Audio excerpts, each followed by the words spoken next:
Welcome back to the Law School Toolbox podcast. Today we are excited to welcome Markus Funk, a partner at Perkins Coie and the co-author of the law review article, The Hidden Life of Law School Adjuncts, Teaching Temps, Indispensable Instructors, Underappreciated Cash Cows, or something else. So Markus, thanks for joining us. Hey, you bet, Lee. Great to be with you. Well, to get things kicked off, can you just take a minute to introduce who you are, what you do as your day job, although I assume you must adjunct based on this article, but what you do as your day legal job? Yeah, sure. My day legal job is partner at Perkins Coie in the Denver office. And you're right, I have adjuncted. I taught courses at the University of Chicago, Northwestern, Loyola, University of Arkansas, Little Rock, Oxford University, and finally the University of Colorado, where I've been teaching since 2013. I can't get enough of adjuncting. That's the bottom line. Apparently you can't. I know. So I wonder what of the list of things on your law review article title you feel that you are. I can't wait to figure that out. A blending of all. Okay. Yeah. A blending of all. I like that. What do you teach?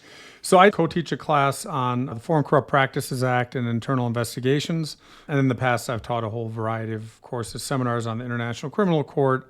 My first adjuncting position was teaching a habeas corpus class with Mike Waterstone, who is now the dean of UCLA. So he's gone on to great things, and I'm just one of 500 partners at Perkins. So obviously he's played his cards the right way. Sounds good. Well, to get things kicked off, let's talk about what motivated you to take a deeper look into the role of adjunct professors in law school. Was there a particular experience or observation through your movement throughout these law schools that really sparked your interest? Probably like a lot of innovations. I was sitting around with my friend Andrew Boutros. He and I have co-authored a couple of books, and we worked together. And he's at Deckert, and we were complaining, or I was complaining about having to pay $7 for parking. Every time I drive all the way out to the University of Colorado in Boulder and teach my class, for whatever reason, the $7 really got under my skin. And then we started complaining with one another about different parts of adjuncting. First of all, we thought we should really look into this because there's nothing. We looked around. There was nothing on the economics of being an adjunct. I mean, virtually every aspect of being a law school instructor has been analyzed 50 different ways by 70 different attorneys or law professors. But for whatever reason, adjuncts, which play a rather important role, which I'm sure we'll talk about within the law school environment, have received almost no attention. And so when we realized that, we thought maybe this is an opportunity for us to both learn a little more and write a little bit about the topic.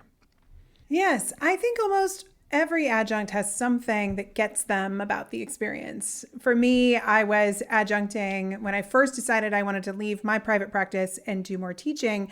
And I started working with my business partner. We created the Law School Toolbox, and I was super busy because I had these adjuncting gigs and we were trying to build this business. And then Allison, my business partner, sits me down and says, "What do you make per hour as an adjunct? I think it's time to do the math." And I did the math, and she goes, "How much money can we make if we are working together?" And I'm like, fair point. Like, it was definitely one of those moments where you really realize that in some ways it feels a bit like a gift. I mean, I love teaching. I enjoyed those experiences. That's why you get angered by $7 of parking, is because in a lot of ways, many institutions treat this as a gift to the school.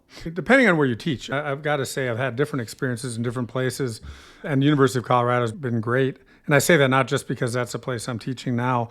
By our calculations, by the way, Lee, it's $35 to $50 an hour is what we get paid, but that's what we get paid. When you look at the opportunity cost, we lose about $30,000 per class. So we actually pay tens of thousands of dollars if you're at a big law firm, for example, for the privilege of teaching, which is a privilege. And I'm sure we'll talk about that too. What I didn't realize at all is that 40-some% of all classes are taught by adjuncts. I had no idea.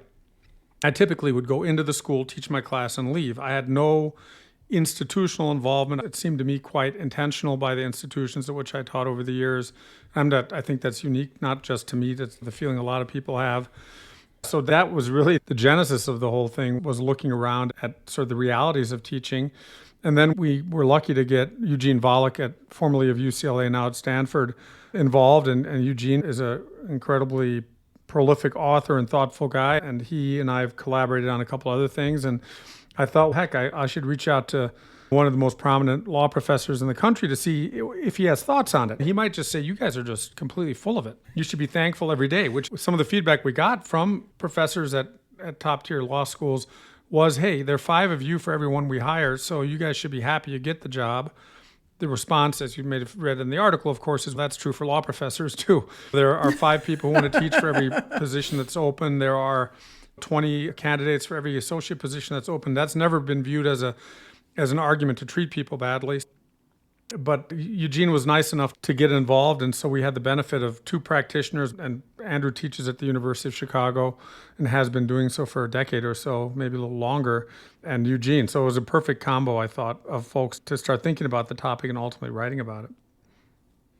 Well, and I think the point you make is interesting about the opportunity cost, that it's not just the time that you're volunteering, but it's the time that you're taking away from other work that's typically billable work for lawyers. I remember one of the adjuncts classes that I took was in ADR, and our professor was active in ADR and had a very prolific practice, and he missed a number of classes. And I remember being a law student and thinking, how could he miss class? It is so important. And then when I was hired as an adjunct, I thought, wow, he must have made so much money by missing that class because of what he had to do during that class time. And then I had another adjunct who was a semi-retired big law partner who loved to come teach professional responsibility. That was kind of one of his passions. And I ended up working at his law firm. And he would come and he would bring scones for every class. And he just really loved it. You could see it. He just came because he loved it. And he was semi-retired. There was no opportunity cost for him, really. He would have maybe not been practicing for those hours. And he just loved it. He was thrilled to be there. And so I think that the experience really varies. But I think what's interesting to me is then the experience of the student is really going to vary. Not that everyone who takes these roles is going to try to show up the best that they can. But of course, depending on how complicated your life is outside that adjunct role, it's the students aren't always going to win out. No, I agree. I mean, look, it's not like all adjuncts are great. All of our calculations by necessity in this Texas Law Review article are a little bit back of the envelope. But based on what we see, we have about 12,000 adjuncts at the 197 or so American law schools that are ABA approved. And you're going to have great adjuncts and not so great adjuncts. And one of the things we have heard from administrators is that adjuncts unfortunately cause some problems on occasion where they may not understand what the proper lines are between student and adjunct. They may not articulate themselves in a way that's particularly sensitive. Now, mind you, all of that's true for law professors too. I do remember a disproportionate number of law professors were married to former students, which I thought was very strange when I was a law student. So from the sort of the supply and demand side of things, you're right. If you're not teaching because you love it, then what are you in it for? Because you're certainly not in it for the money unless you really are in dire straits. And you're not doing it because you want to become a tenured professor someday. This is not like a track to tenureship or to becoming an associate professor for that matter. So you do it because you love it. And I think that does statistically probably come through with the majority of adjuncts, that they're doing it because they love it. In full disclosure, I started as a law professor. That was my job prior to then thinking, I'll become a federal prosecutor. That'll make me a better law professor. And ultimately never going back full-time to teaching. But I started in that world.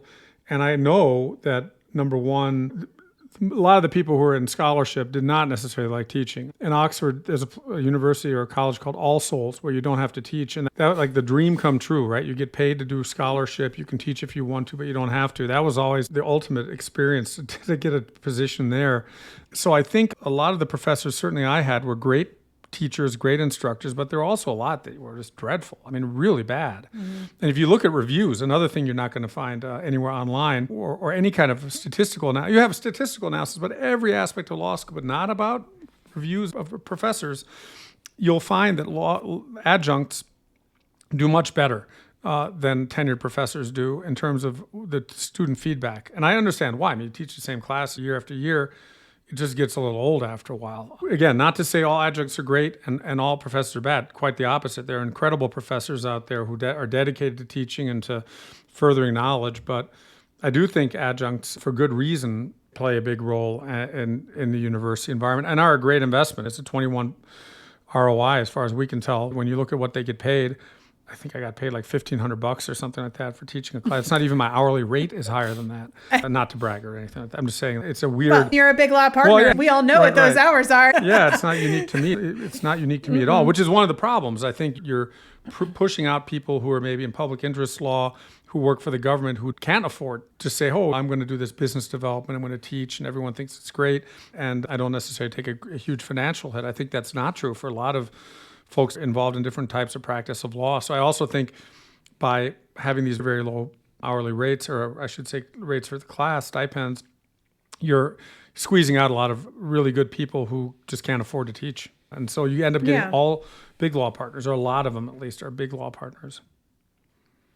And teaching is hard. Even if you are an experienced litigator and you're great in front of a crowd, prepping for a course, especially if it's a new course or something you haven't taught before, even if you're taking someone else's materials, if you really want to show up and do a great job, if you really want to have a 3-hour seminar, which oftentimes these adjuncts are teaching a 3-hour seminar once a week, that is not easy stuff, even for the most talented. So to do it well, you're not just asking for the investment and the opportunity cost of showing up for that class.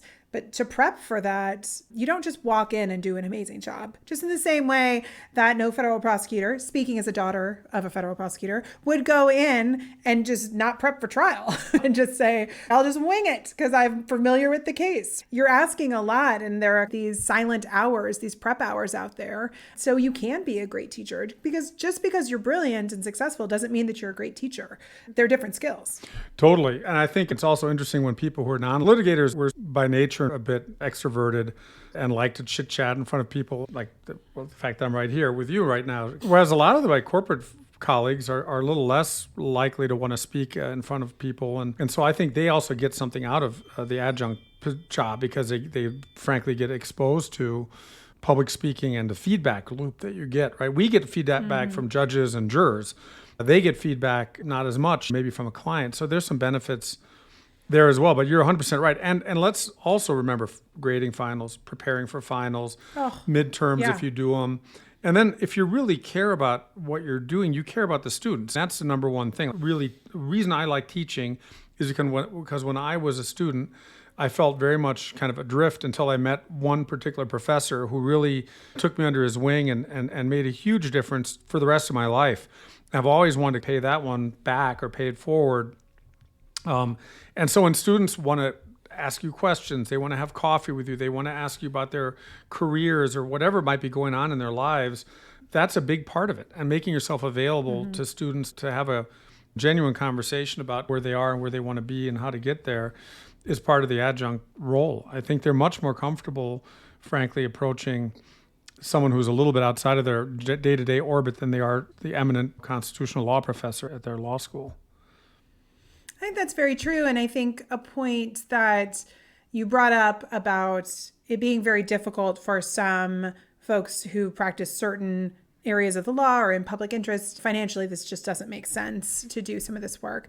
But it's one of the things that a law school wants to do is have a variety of representation from their professors on campus, because it is the opportunity for mentoring in so many different ways. And on one hand, you don't just want all successful big law partners doing these roles, because that's not going to create diversity in a lot of different ways. And you want to give your students the opportunity to build these relationships. I mean, he was a full tenured professor, but there's one professor who, there's one conversation that we had about life paths that really was so meaningful to me that I could still recite what that conversation was all these years later. And the school needs to, I think, see these adjuncts as an opportunity to bring in folks that students who maybe haven't found their person to be that mentor at the school, they can bring in this new pool of people, if they can attract them,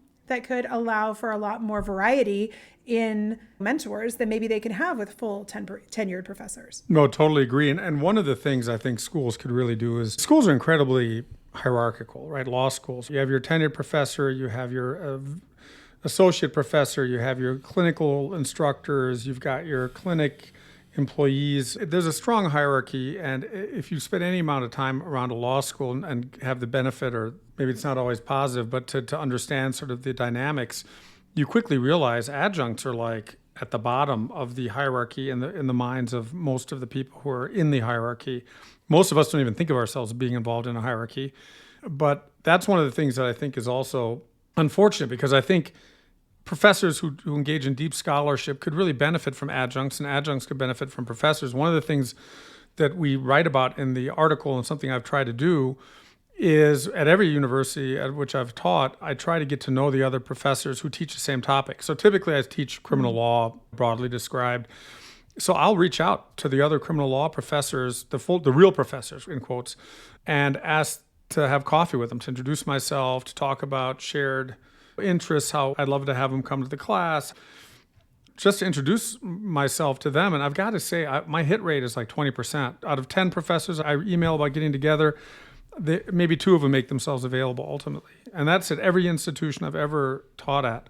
And part of that is because they wonder, who is this nobody? That's not the way all of them look at it, but there is a sort of condescension that's built into the system that, again, most adjuncts don't even realize, right? And maybe they think of it the other way around. They think of these as professors as being at the lower end and that they are at the top because they make more money or whatever. But within the university environment, it's very clear where adjuncts sit. And I've always thought that is a real unfortunate aspect of it, because I write a lot, probably as much as any tenured law professor does, maybe a little more.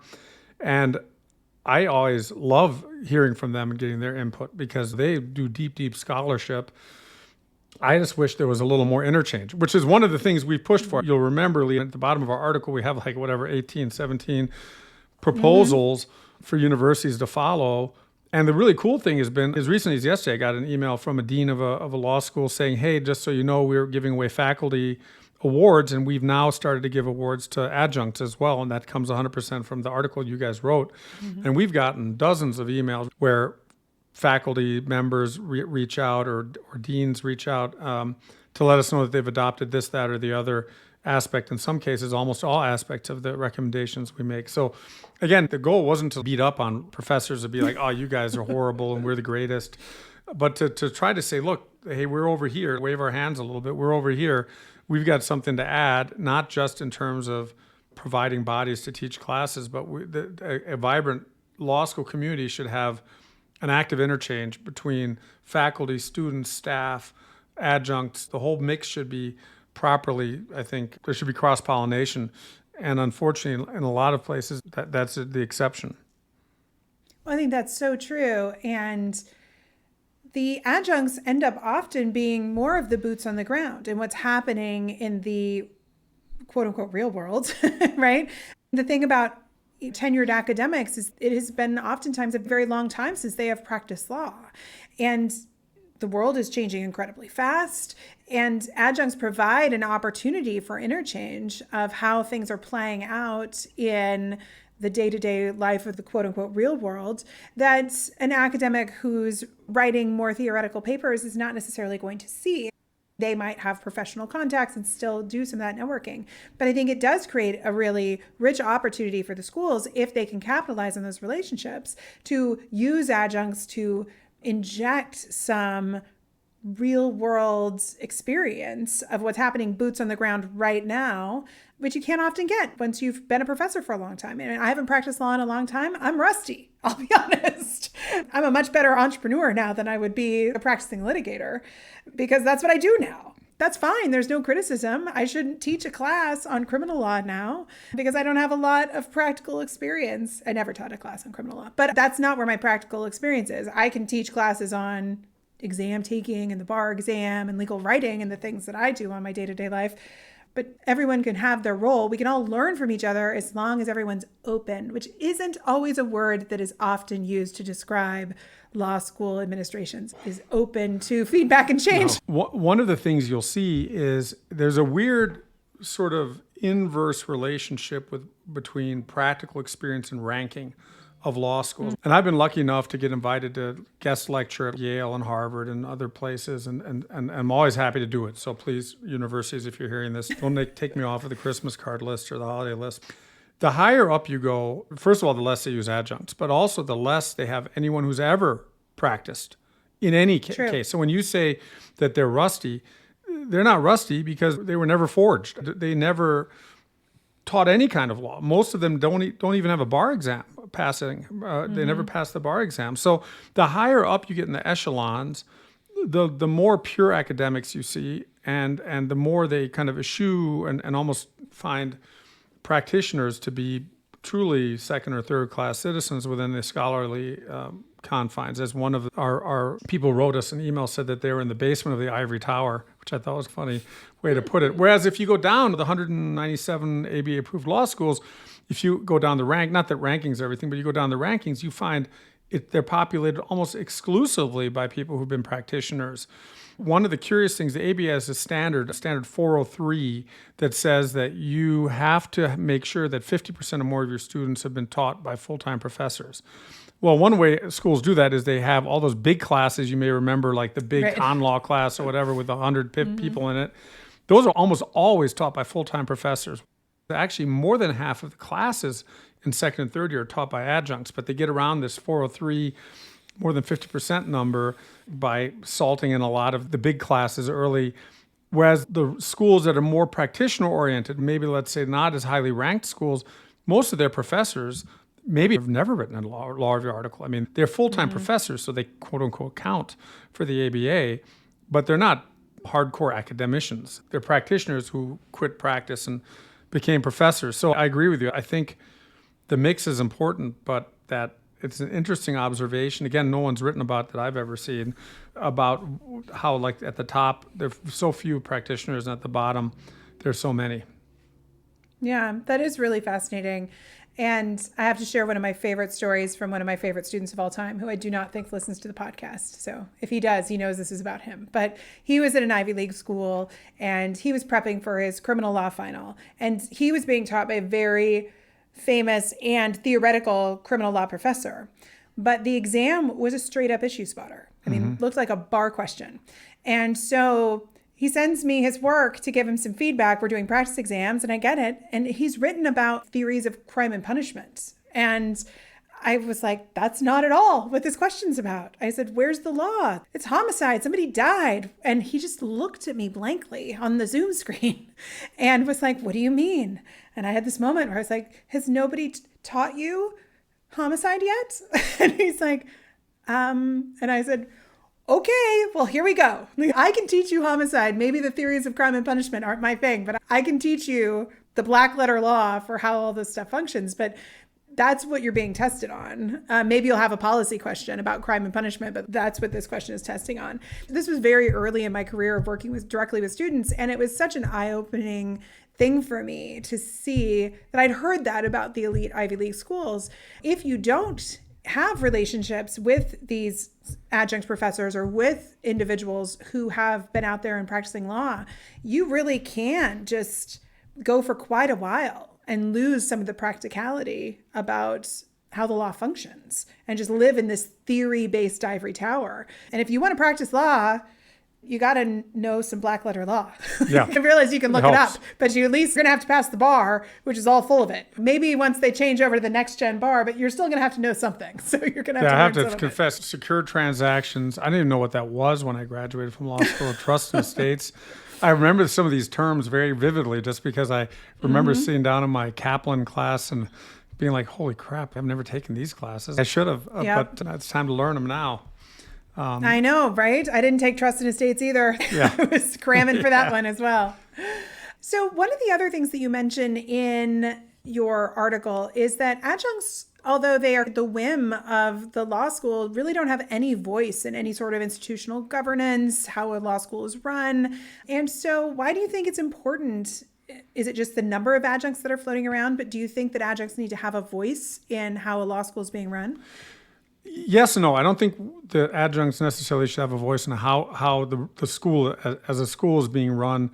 But if you think about the various faculty meetings that exist, where they have student representatives, they have representatives of different parts of the student body, they have every kind of representation you could imagine, except as far as I know, and maybe there are some law schools out there, and I'm sure we'll find out, that are different, but I'm not aware of any law schools that have adjuncts or an adjunct representative that has any voice. given that we teach more than half the classes, it would be nice to have someone who at least could sit there. It shouldn't be me writing or Volek and Boutros and I writing an article that for the first time brings up these topics. This should be something that because every law school is different. They have different interests, different student bodies, different professional ambitions. They should have conversations with adjuncts. Adjuncts typically don't get invited to graduation. They don't get invited to any faculty colloquia. They don't get invited to the brown bag lunches. They don't get invited to any kind of faculty meetings where they talk about the direction of the school, the curricula. I'm not saying that you've got to make an adjunct the dean. I'm just saying it would be nice to have, and if I were running a law school, boy, I would think it would make some sense to have some adjunct representative speaking on behalf of the adjuncts to say, here's what's going well, here's what's going badly. Maybe we should give these guys a mug with the law school logo on it at the end of the year. Or parking. Or the $7 permit. parking permit or a T-shirt. It's funny because almost every time I go to guest lecture somewhere where I get a little trinket like that, little memento, which I love. I've never taught at a single law school where they give you something at the end. I don't want a lot. I don't want like a gold bar. I'll be happy with just a T-shirt. But these are little psychological, right? As we all know, psychological things matter, especially to strong or tightly wound lawyers. And just getting a little love at the end is a nice touch. And the fact that this is not done is really surprising. It's being done now a little more from what I hear. But yeah, it's not that personally concerned about the university knowing what my thoughts are. I write the article, so I'm somewhat concerned. But if I were the administrator in the administration, I'd want to know. I'd want to have some ear to the ground on what's going on in the majority of my classes. And sometimes in different law schools, they'll have members of the administration or the faculty will sit in unannounced typically in the class and kind of just sit there and stare at you. But beyond that, and maybe for hearing from students if things go wrong, then they're quick to come along. And that's something that Volek wrote about. They're quite quick to then also just kick you out. You don't have any sort of rights. I've been teaching it for 10 years. It doesn't matter. You said, this or that in a way that people didn't like, and so you're out. So you also have zero institutional support for when things go wrong. So it just seems to me that if I were running this law school, I'd want to hear from adjuncts. If I was an adjunct, I'd want the law school to understand what is going on in our world. And as far as I can tell, no law school does it. I'm sure there must be one or two, but I've never been involved in a law school that does that. And, you want those adjuncts, especially the good ones who are getting those great reviews from students, to stick around. Heck yeah. And by building the relationship with those adjuncts by giving them the $7 parking pass or inviting them to a meeting or making them feel more included in the institution, increases the likelihood that even for crummy money that they will stay because they will feel a loyalty to the institution as a whole in the student pool. You don't want to lose the great adjuncts. You want to figure out how to keep them engaged. And I think engagement would definitely be one of those ways. And again, like we were saying, they're out in the day-to-day legal world and they may have insights that the school doesn't have because no one at the school is out in the day-to-day world. The deans definitely aren't. That's a very different thing. Yeah, to also give a compliment, University of Colorado Dean Weiser, now Attorney General for the state of Colorado, but he really made a point of having coffee with, inviting adjuncts to meet with him. And he would also recommend really strong students to adjuncts who are at law firms. And so he'd do a good job of also his fiduciary obligation of trying to place his students. He did a really nice job of that. And I think that can be kind of a role model because after I'd have a 10-minute coffee with him, I'd feel really loyal to the university. It really jazzed me up to go back and teach. But it doesn't take much, right? We're not saying we should be paid like law professors, which, as you may remember from the article, by our calculation, to teach the exact same hour of class costs the university 7 times less, or rather law professors 7 times more expensive than adjuncts are. And that doesn't even account for sabbaticals, overhead, secretarial assistants, IT. Benefits. All this stuff. Yeah, The number is much, much higher. Again, not saying that adjuncts and law professors are the same, because I can already imagine a lot of my full-time law professor friends right now, like hopping up and down in anger. We do different things and we bring different things to the table, but recognizing that adjuncts are there, that they're an important part of the community, the fabric of the institution, and figuring out ways to get them more tightly integrated, which would be something, if I were ever a dean of a law school, I would certainly really focus on. Yeah. So before we wind up with one of my last questions, which is why you would want to take classes with an adjunct, I do have to share one of my favorite adjunct stories from my own experience, which was my favorite review from a student. So I was teaching a class on bar exam preparation within a law school, and I had a very strict rule, having just come out of legal practice, that you could not turn in anything late. You could ask for an extension with a valid reason, but you couldn't turn in anything late, because that is not how the real world works. And if you're going to graduate, you need to appreciate that you can ask for extensions, but you cannot deliver anything late. And some student read this very scathing paragraph to me about how unfair that was and how that shouldn't be the requirement. They should be able to turn in work whenever they wanted. And my thought was, enjoy legal practice, because that has not been my experience. But one of the reasons why I always chuckle when I hear that story is I think that there's a thread of that, which is one of the benefits that adjuncts can bring, which is they are possibly a little more connected to the real world. And I think that you can bring some lessons that can show you what you're biting off when you enter the legal profession. For instance, you can't turn in stuff late to a lot of people. My big law partners didn't want to see my work late. The judge definitely didn't want to see my work late. I did civil litigation. It could have really massive consequences. So I think that there are some practical aspects of having the exposure to adjuncts that can be helpful. But what are some of the other benefits that you think law students can receive by engaging in some of these classes? Yeah, sure. And before I answer that direct question, I just responded to what you just said, Lee, on being prepared. And this is one of those examples, by the way, where if I were a tenured professor, I'd have a lot more examples I could share with you, but I'll leave them on the side for now. In our syllabus, we say in law school, like in life, being prepared and on time is half the game, right? And so all we ask is that you participate and that you be prepared. Everything else, you'll do great. That's not asking too much, but at times you wonder if you've asked for more than some people can produce on a given day, right? And that also may be just a cultural law school concept. Like back in the day, when I'm an old man now, when I was a young person, I was probably also constantly trying to figure out the easiest way around work. Whereas now we're like all excited about our class and want the poor students to read 100 pages for a 1-hour class. But why should students take classes from adjuncts? Depending on the adjunct, right? Really, again, I've heard horror stories as well from administrators about how some things with adjuncts go off the rails. But I think you get a really good insight into what the real practice of law is. So if you're like, I'm interested in criminal law, I like this idea of Foreign Corrupt Practices Act, international work. By the time you're done with Chelsea Kerfman in my class, you're either going to decide this is the greatest thing ever, or I never want to do this, because we're going to tell you what it really is like. I always do a little pitch at the end for being a prosecutor, especially these days. Prosecutors don't always have the best reputations. Unfortunately, some of that's well-earned bad reputation. Some of it's unfair, but I think it's a great thing to do. So I always give a little pitch at the end. I think when you think about your career and where you want to be and where you see yourself, hearing from and working with people who are doing the very thing that you're interested in can really help you. I remember taking certain classes, like international law class. I thought I wanted to be an international lawyer until I realized it's contract review in a lot of cases, and that put me off of it. But it was an incredibly valuable class to take, because I think I was thinking more like international criminal court type work. And so you get the practical experience. I think you get relationships. I'm very happy that I still have relationships with students many years ago who've gone on to great things in different kinds of practices. And ideally, you also get someone who can tell you law school can be very hard.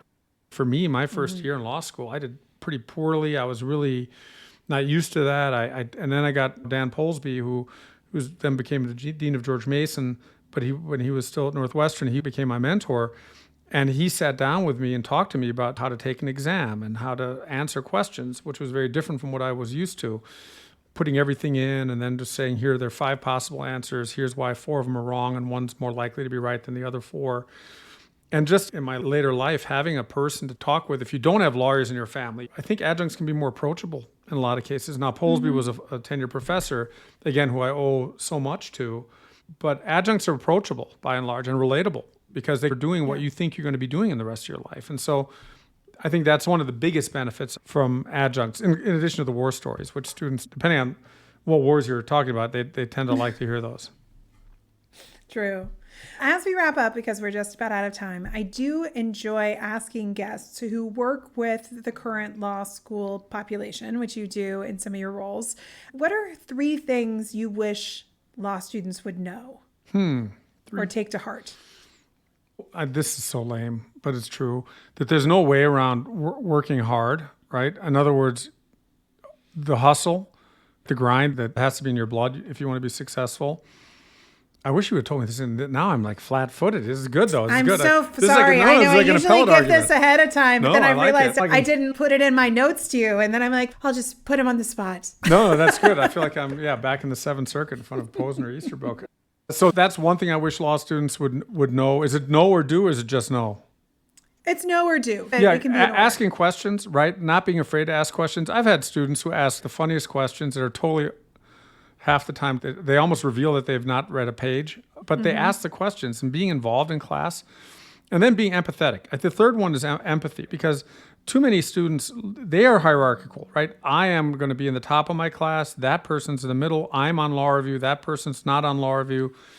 Having empathy towards one another, which is an incredibly valuable skill in life and as a lawyer, whether that's empathy to your staff or to your colleagues or towards your clients, of course, being empathetic and trying to see things from other people's views is a huge one, especially today. I'm not going to get too political, but I will simply say that giving people a little grace and not always assuming that what they're doing, just because it sounds wrong to you or you don't agree with it, is done with malicious intent or with ill intent, but giving people a little grace and assuming the best, even if later you conclude that they really do have a view that's abhorrent to you, I think is probably the number one. I should have started with that one. That's probably the number one thing I wish more students did. I'm lucky to have had students that have almost to a person, but not to a person, but almost to a person, have had all of those characteristics and traits.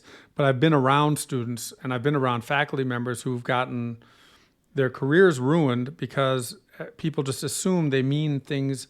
They give them the worst possible interpretation, including sometimes on administration members. And so I think being a little more empathetic is a big one for all of us, including for professors. Sure. Being empathetic towards students and the plight that they're going through. They've got other things in life other than a final exam. They might have a parent who is sick or a loved one who's not doing well or whatever else is going on in their life. I think empathy is a two-way street. That is a hugely important one, and something I frankly wrote about recently in a University of Cincinnati Law Review article about culpability and equal standing. So that's my pitch for my most recent scholarly work. I like that. I've talked about it on the podcast before, and it's sitting on my desk, so it makes me think of it. Adam Grant's Hidden Potential, his newer book. I really liked the part where he talks about how we judge folks for having potential. And I think that this idea of empathy, not necessarily focusing on the hierarchy and really just taking people for this kind of whole package of who they are. You don't know what their background is. You don't know what they've overcome. You don't know what is really in their toolbox, possibly because of resilience or various other things. And to just have empathy, but also openness, I think goes along with that, is that everybody's hustle is real. But there's no one way to hustle. Totally agree. Yeah. Well, thank you. Sorry to put you on the spot. No, that's okay. It shows that my brain is not, I'm not attuned to the appellate practice anymore the way it once was, but it is always fun to think about that because those are great questions. And frankly, I think I'd stand by my answers even after time would pass if I'd prepared for it. Excellent. Excellent. I will link to the Law Review article in the show notes so folks can read it, review it. Maybe it's some good summertime reading that they can then have a little more empathy for their adjunct faculty that they may be taking. If folks want to learn more about your authorship and the work that you do, or if they want to try and take one of your classes at a law school, like how do they learn more about what you do? Yeah, they can, obviously the standard stuff, LinkedIn and X. I try to get my stuff out there. That's one of the things. I write a lot, probably write too much, but I write a lot of books and articles, some popular, some scholarly. And so they can go on ResearchGate or SSRN or ORCID and look me up. And obviously don't be shy and feel free to reach out. I'm always happy to engage. Amazing. Well, thank you for engaging with us, for taking time out of your busy schedule to have this conversation. I think it's an important one. And next time you write about something, I hope you'll come back and talk about it. Hey, you got it. Thanks, Lee. Appreciate it. If you enjoyed this video, please take a second to give us a like and leave a comment. And be sure to subscribe to our channel so you don't miss any future content. If you have any questions, feel free to reach out to us via the contact form at lawschooltoolbox.com. Thanks for watching.